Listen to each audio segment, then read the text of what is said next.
It's always great to get some insights from our merchants. Today we have Dan Payton from the smooth payment provider, which we all really know, Klarna, and Patricia Calzada from High Street TV. Dan is the National Merchant Development Manager with ever-growing smooth payments with Klarna. They have 6,500 merchants and 8.6 million active UK users. I've personally noticed a growing requirement for users to have multiple options to pay. Klarna has really done well with the buy now, pay later. We've seen so much good stuff around that and great interest. So, really keen to hear the insights they have to show. Patricia is the head of e-commerce and digital manager at High Street TV, a multi-channel retail business operating in the UK and internationally. For those of you that don't know High Street TV, they're the ones that brought the NutriBullet to the UK. I know I've got a NutriBullet and I use it regularly for all sorts of things. So please give Patricia and Dan a warm welcome. Just a reminder to the audience, we'll have a Q&A at the end. So please put your questions in the chat. And over to you, Dan. Brilliant. Thank you very much for the introduction there, Yannick. And thank you to Magento and obviously the events team there for organising this webinar. So like Yannick has mentioned, my name is Dan Payton. I'm the commercial manager here at Klarna. I've been with Klarna for just over 18 months now, and I work primarily even with our existing merchants across a multitude of verticals and marketplaces, helping them to optimize their payments to increase sales and their conversions. So for those of you that don't know who Klarna are then, we are a Swedish-based bank, one of the largest privately held fintech companies in Europe. We support over 200,000 retailers with a new merchant joining us every 7 minutes and have over 85 million shoppers globally.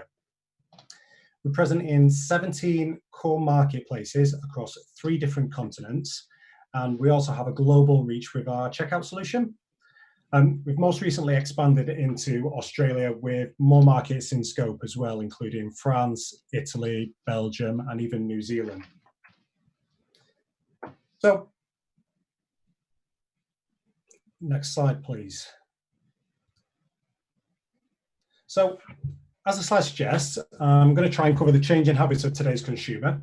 We'll take a look at what the next generation of shoppers want, and then how we can adapt to the changing needs of the customer. And then lastly, I'm going to be talking to one of Klarna's key merchants, High Street TV, who are a hugely successful shopping channel and online merchant who I've had the pleasure of working with over the last year. So this presentation is going to be fairly brief. So if you would like to chat to me at all following this, then my contact details are in the bottom right. And then some of the stats in this presentation have come from a report that Klarna conducted from over 2,000 UK shoppers, with analysis and commentary from leading retail futurist Andrew Busby. If you're not familiar with him, he's the CEO of Retail Reflections. The report does go into a lot of detail regarding customer acquisition costs and customer lifetime value, so it's a really interesting read. So if you would like access to that, again, just reach out. So as the slide suggests, we're going to take a look at how both the consumers and their buying habits have changed and then continue to evolve. So I really like this quote. I think it captures the current state of play. As we know, the retail environment has changed, and those who adapt the quickest and best to these changes, well, they're ultimately going to survive and thrive. So the UK is slowly but surely easing out of lockdown following one of the worst situations, certainly in my lifetime anyway. Has the requirement to respond and adapt been creeping up on us? And has COVID-19 simply just accelerated the need to change? In the last 10 years, things have changed at a rapid pace. We've seen the introduction of TV subscription services such as Netflix. Smartphones are now owned by 45% of the world population. YouTube and apps are the preferred way to listen to music, and well, you can pretty much tick off everything that was originally viewed as far-fetched back in on Back to the Future, such as tablets, video calls, Even drones are now today being used.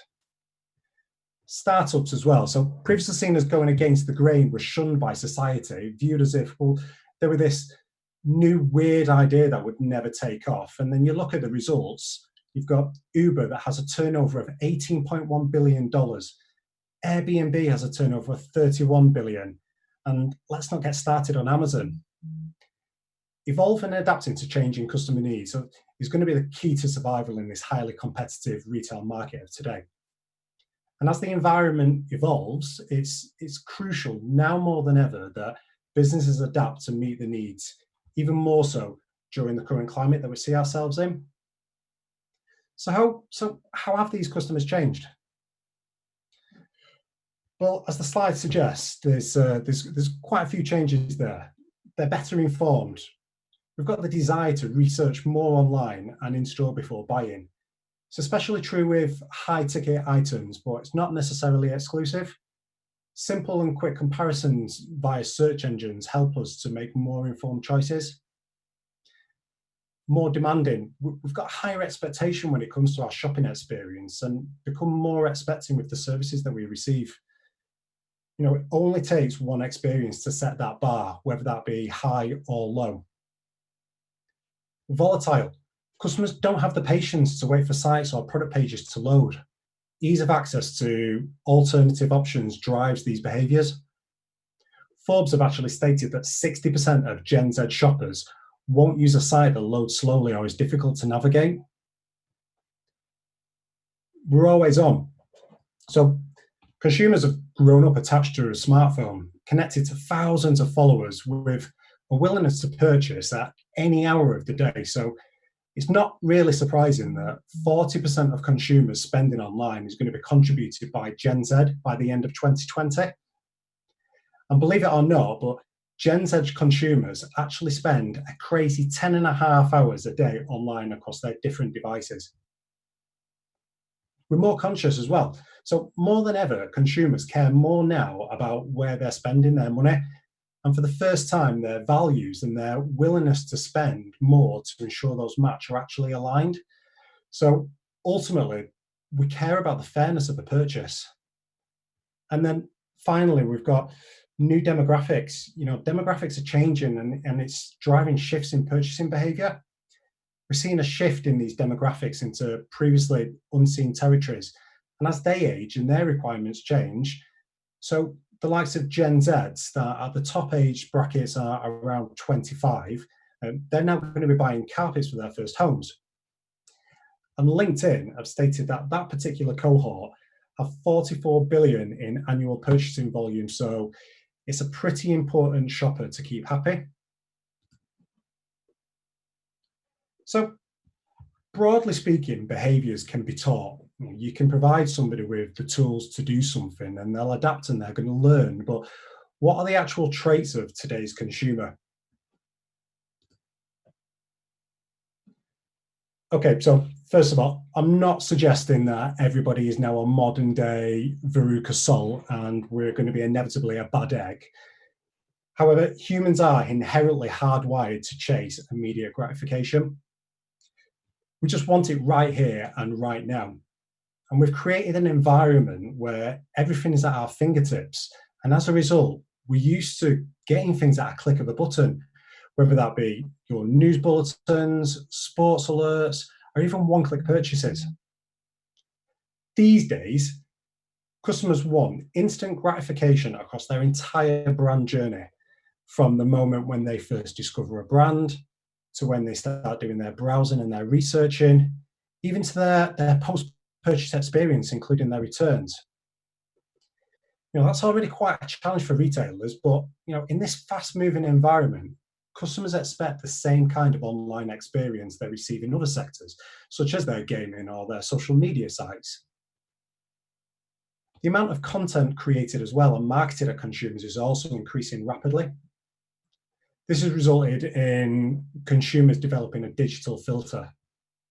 You don't have very long to grab potential customers' attentions. And studies have shown in 2015 that the average human attention span is 1 second less than that of a goldfish, which was only 9 seconds to start off with. We have a tendency to block out content that doesn't appeal to us on a personal and emotional level, meaning, well, traditional marketing is becoming less and less effective. Brands have just got to start getting more creative. It's now about understanding the attention economy. Human attention is a scarce commodity and it's a depleting bucket. When it comes to grabbing the attention of your customers, retailers are not competing with those with similar products. They're competing with social media, live sports streamings, and all of the distractions available on smartphones. There's also now a real want and a need to connect with the retailers and the consumers. You know, customers are 100% more empowered than ever before. They've got unlimited access to information, and they're smarter at navigating through channels to understand what retailers are doing and if their values align with theirs. That's why I think it's important for brands to be authentic, as it is for them to be right. If you think about an issue that means a lot to customers, such as sustainability, even if your brand isn't 100% sustainable or ethically sourced right now, you have to engage with your customers by telling them what you're actually going to do about it, what your goals are, bring them along on your journey. Values-led consumerism is now more prevalent than ever. Customers care deeply and, well, they're making purchase decisions based on the values of one brand versus another.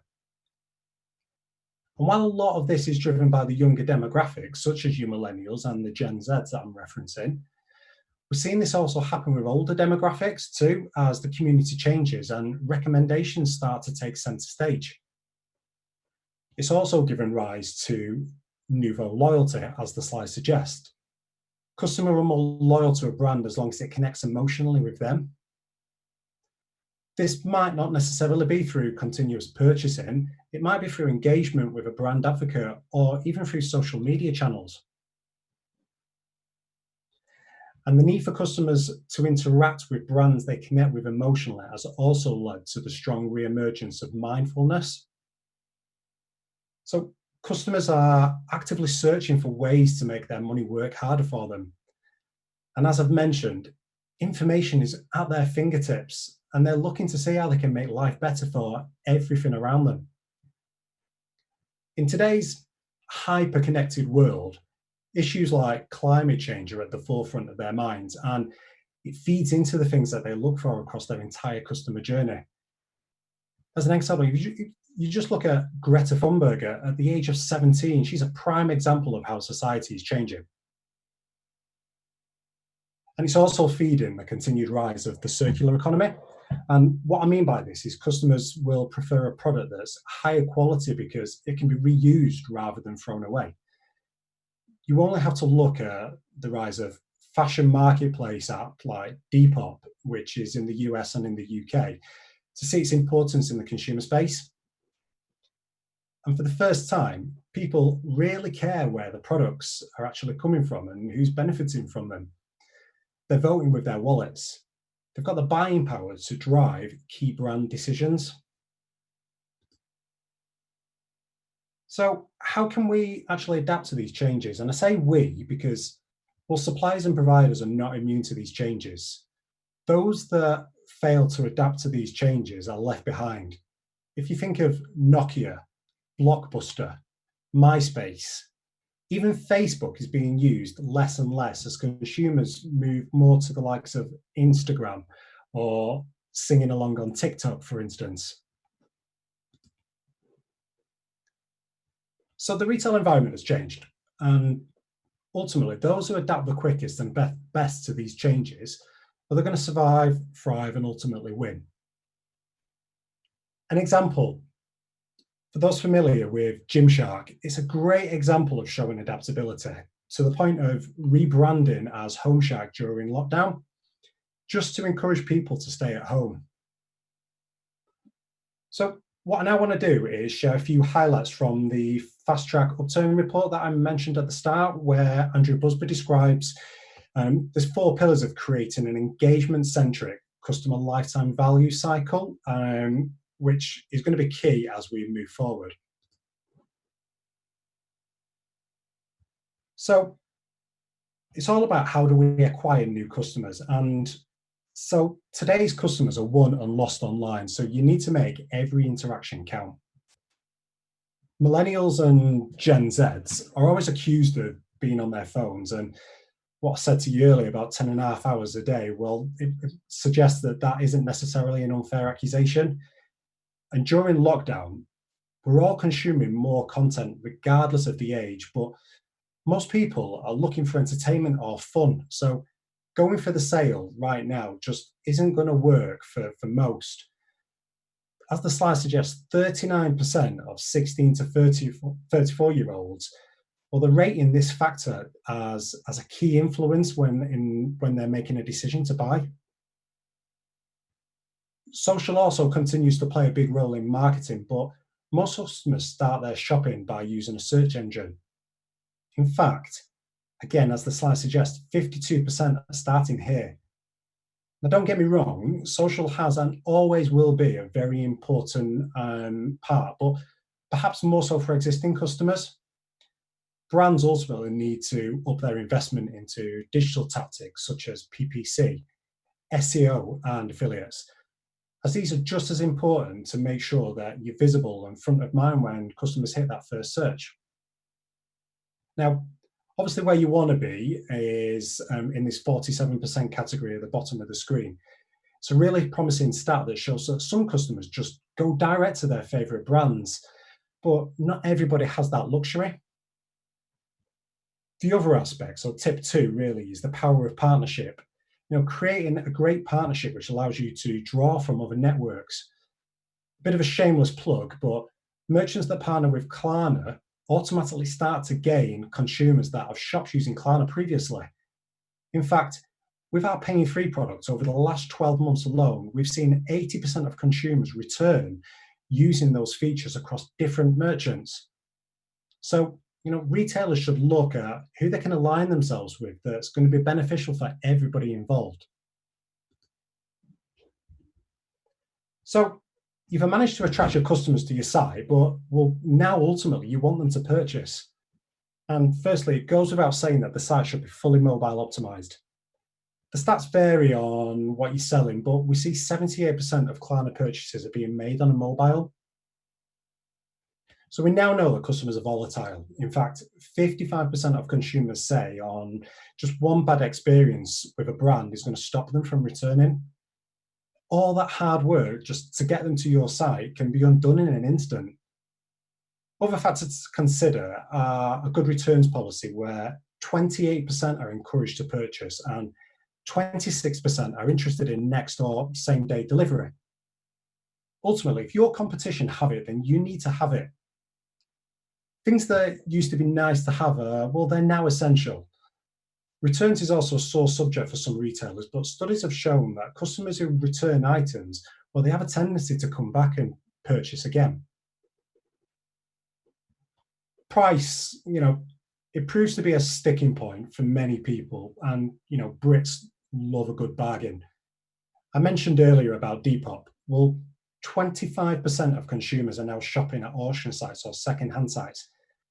35% said that promotions and deals just aren't going to encourage them to make a purchase, while 46% are actually encouraged by good value for money. And finally, on this slide, flexible payment options are also more desirable, with 38% of consumers more likely to shop with a retailer who offers this facility. Again, at Klarna, we actually see that consumers who choose to use a flexible payment option, they actually have a 55% higher average order value, and they're more likely to return and purchase again. So retention, competition is fierce, and with the bulk of shopping moving online at the moment, those doing well also need to have a plan in place of how you're actually going to keep hold of your consumers. We're now in the age of butterfly consumerism, and customers that are fickler and more promiscuous than ever before. We might be loyal to our friends and our family and even our pets, but less so to brands. And it's clear that it's harder than ever to gain loyal customers. 40% of consumers are loyal to just a couple of brands, whereas only 3% are completely loyal. So today's shopper they simply expect more. And then rewards and loyalty schemes are still viewed as an important factor in retention. However, I'd say the shift is moving more towards the experience, with only 48% of Gen Z shoppers actually being motivated by loyalty schemes. They want the experience, whether they choose to shop online or in store. And speaking of in store, interestingly, 32% of consumers start their buying process here. And quite a lot of retailers have suffered over the last few months with lockdown and with store closures, etc., especially those that don't necessarily have an online presence. However, we also know that the high street footfall has been on the decline over the last few years anyway. Stores doing well are those that have started to think outside of the box and create an experience which is making consumers want to leave their house. 35% of consumers would be more inclined to purchase and visit in store if they had an enjoyable experience, such as free Wi-Fi, food and drink, phone charging stations, even entertainment such as live DJs and music. Some retailers that I personally think have started to latch onto this idea is, you've got Game, for instance. They've now created an experience store that allows gamers to play as well as buy. In Manchester, they've actually created a gaming arena where consumers can play together. They can throw parties, even try on new products like virtual reality. They also host tournaments, which all of this activity is ultimately just going to increase footfall into their stores. And then another one is the Samsung Experience stores that's opened in King's Cross. They've just opened a 20,000 square foot store, which is focused on bringing together local culture, innovation, and the global community. They're offering consumers gaming chairs, graffiti walls, and DJ lessons. Ultimately, it's about tapping into that sensory experience. And then finally, we look at building this advocacy of followers. And as the slide suggests, it's not just about selling a product. Now more than ever, consumers are taking notice as how businesses are reacting. And post-COVID is going to be the drivers behind a lot of future decisions. Those retailers that have spent time nurturing their consumers' relationships are inevitably going to reap the rewards. I mentioned earlier about Gymshark changing their name. Well, they also launched a sweaty selfie campaign where they donated money to the NHS for every selfie that they sent in, and the result was over £185,000 worth of donations. They also recognised that the world of personal training was suffering, so they used their platform to host live PT sessions where a new trainer could be present they could present a training session to their followers. It's initiatives like that that are going to bring your customers closer to you. And then last but not least, I've mentioned a lot throughout this that consumers are constantly online and have unlimited access to resources. And these consumers are all your route to market. 15% of consumers said that recommendations would encourage them to leave positive reviews. And 60% of consumers said that when they love a brand, they want to shout about it. So why not tap into that market? So finally, for me, in summary, it's all about standing out in this competitive and challenging retail climate. Loyalty, it's not just about programs, it's about this experience. Dare to be different. And then finally, carefully select the partners that you work with so that you can benefit from them. So now what I'm going to do is I'd like to introduce you to Patricia Calzada, who's head of e-commerce at High Street TV. Patricia's going to join me, talk about High Street TV, and going to do a little bit of a Q&A. So Patricia, welcome to the call. Thank you for joining, and I'll hand over to yourself. Thank you. Thank you very much. Hi, everyone. My name is Patricia Calzada, and I'm the head of e-commerce of High Street TV. So I'm just, hold on a second, just to see if I can see the slide. So I'll just explain a bit about who High Street TV is for those that you don't know about us. So High Street TV is the home of, it's a multi-channel retail business operating in the UK and internationally. We are the home of some best-selling lifestyle brands like NutriBullet. Just to have an idea on sorry, just because I'm losing my slides every time I click, just a second, there you go. So just for you to have an idea, I've just put together some figures on top level figures to have an idea who High Street TV is. So we own and operate 5 TV channels, and we are also broadcast over 15,000 hours of mass TV advertising per month. We sell directly to consumers. We have more than 1,200,000 customers at the moment. Our products can be bought through the call center, the website. We're also present on Amazon or eBay. Then we also are into more than 2,000 UK retail outlets. And finally, we also offer our products internationally through more than 42 international partners. So the High Street TV, sorry, let me change the slide. There you go. High Street TV purpose is to, I'm just having technical issues with the slides. There you go. Is to improve the quality and enjoyment of people's lives. And to do this, we develop and source and sell innovative products for the everyday use for the customers. How we try to sell those? So we try to captivate and inspire consumers using mass TV advertising and paid social advertising. So providing the opportunity to purchase the customers wherever they want to shop them. So we try to be present as everywhere where the customer wants to buy from us. So that's a bit of who High Street TV is. And definitely that's really interesting there, Patricia, and you're definitely becoming more and more of a household name. How would you say that High Street TV have adapted to the changes of the customer needs? I think like something that describes High Street TV is adaptability, as you've mentioned before on your presentation. We're not trying to adapt to cope or to follow other companies. We try to adapt to win, and that's kind of by being on top of like the latest customer needs, latest technology, partners, as you mentioned.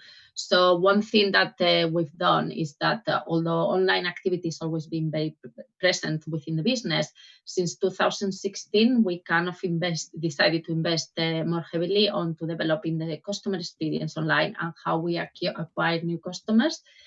At the beginning of 2017, we migrated from Magento 1 to Magento 2 and launched a new website. And our focus was a couple of points mainly, but one of them is obviously mobile experience.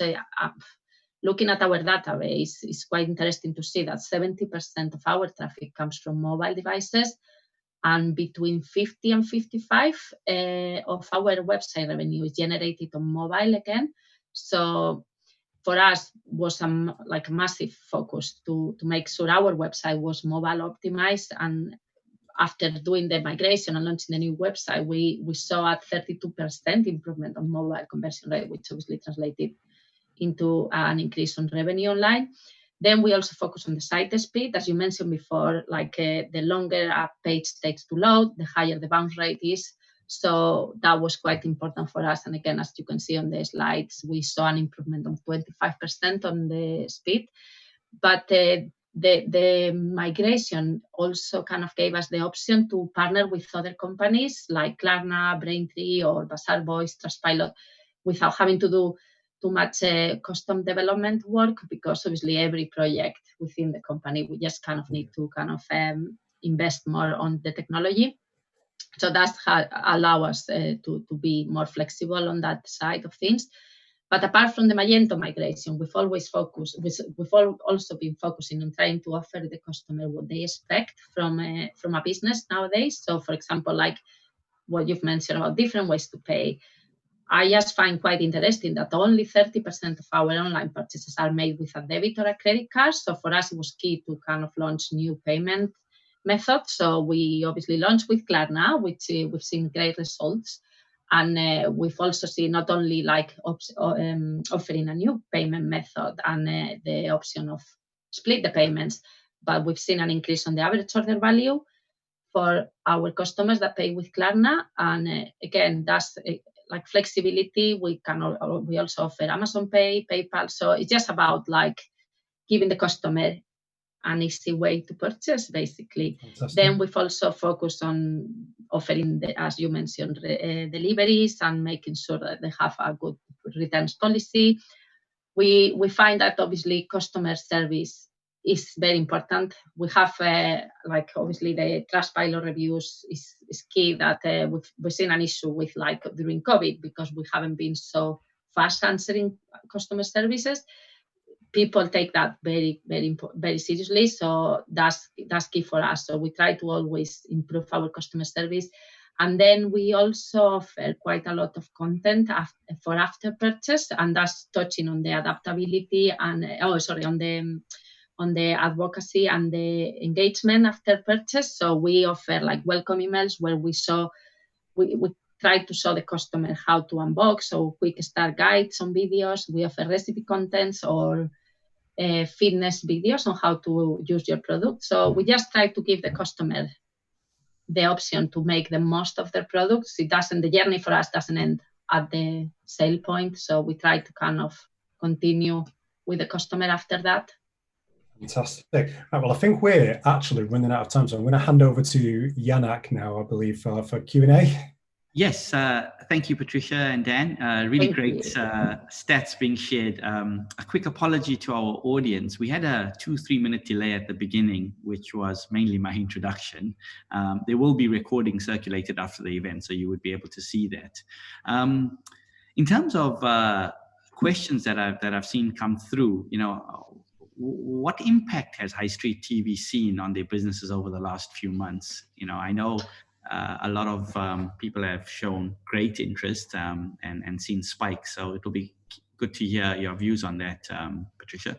Yeah, I mean, from our point of view, it's been interesting because since the lockdown kind of was announced, we've seen a massive peak on purchases online. So obviously we have fitness products and cooking products, which they've been popular products. So that's kind of helped our activity quite a lot. And although we had to close the contact center for a while, whilst obviously we had to put measures like safety measures in place, we still see really, really good results on the direct consumer side of the business. And I think it's just been kind of like a positive impact, which has allowed us to cover for other areas of the business that have not seen such a good results. Sure. Yeah, no, that's good to know. I guess one for you, Dan. A question that I think is in a lot of people's minds is how does Klarna safeguard their consumers, especially around the younger generation? I love Klarna and I see how it's being used, but you do get the question around this often from our merchants. Yeah, definitely. I think it's worth noting, first of all, that Klarna is a bank. So, and with any bank, we've got a regulatory responsibility to make sure that we're safeguarding all customers, not necessarily just young customers. But if we look for any of our consumers that are shopping using our Pay Later or our Pay in Free products, first of all, whenever we're making a decision, we do a soft search. So we will always make sure that we're doing a check on the customer's creditworthiness and from an affordability point of view. It's then also worth noting that all of our products, our Pay Later and our Pay in Free products, we don't charge any fees, any late fees. It's interest free. So all of the products that we're offering are 0% as well. So in that respect, we're always making sure that our consumers are in a position when we're making a decision to allow them to use the facilities, that they're in a strong position. And we also make sure that we don't give them an opportunity to accrue any fees, which will then put them into debt, if that makes sense. Yeah. No, that's good. I think that answers that quite well. I think we've come up to time now. I just want to thank you both again for being part of Meet Magento. It was really insightful information, lots of information for our audience to take away. We're going to break for lunch now, and we've got some entertainment on the main stage. So, grab in and tune in to a comedy set by Danny Posthill at 12:30. I'd also urge everyone, if you have any questions, reach out to Dan or visit the Klarna booth, the virtual expo, I should say, and see the sponsors out there. Show them a bit of love. It's events like this that help us raise money for charities. Our sponsors are very important to us. So yeah, please do visit them. And thank you again for all our audiences and to our two speakers. Thanks for listening, everyone. Thanks, Janak. Take care. Cheers. Bye. Bye-bye. Bye.